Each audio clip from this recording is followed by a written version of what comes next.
పాకిస్తాన్‌లో ఉప్పెనలా ఎగసిపడుతున్న ఉద్యమం ప్రస్తుతానికి తుఫాను ముందు గంభీరంగా మారింది.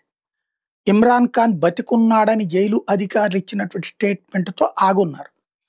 ఇంకా ఇమ్రాన్ ఖాన్ వీడియో కానీ, ఇమ్రాన్ ఖాన్ జనంతో మాట్లాడేది గాని ఏది ఎక్స్‌ప్రెస్ చేయలేదు.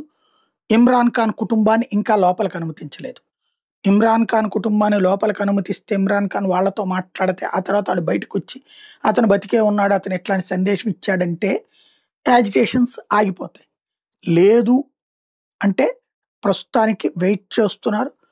అది కాస్త పతాక స్థాయికి చేరితే ఎవరి ప్రాణాలు ఎవరు తీస్తారో తెలీదు. సైన్యం ప్రాణాలు ప్రజలే తీస్తారు. ఆ మధ్యన జరిగినాయి ఇమ్రాన్ ఖాన్ వర్గం దాడులతో. ఇప్పుడు సైన్యంలో అప్పట్లో ఏంటంటే సైన్యం ఓ పక్కన స్ట్రాంగ్‌గా షాబాజ్ షరీఫ్ వెనకాల నిలబడింది. కానీ ఈ ట్రిప్ సైన్యంలోనే ఆసిఫ్ మునీర్ మీద వ్యతిరేకత, నేవీ, ఎయిర్ ఫోర్స్‌తో పాటుగా ఆర్మీలో ఉన్నటువంటి తదుపరి అధికారులకు ఉంది. ఎందుకని వీడు ఏకంగా అమెరికాను అడ్డు పెట్టుకొని తనే శాశ్వత సైనిక చీఫ్ అయిపోదాం అన్నటువంటి ప్లాన్ చేసుకున్నారు. అట్లాంటోడు ముషర్రఫ్ అట్టాగే పోయాడు, భుట్టో అట్టాగే పోయాడు. అనేక మంది అట్టా పోయారు పాకిస్తాన్‌లో. చివరికి పవర్‌తో కథలు నడిపేటటువంటి వాళ్ళు అక్కడ పవర్‌తోనే పోతుంటారు. ఏం జరుగుతుందో చూడాలి.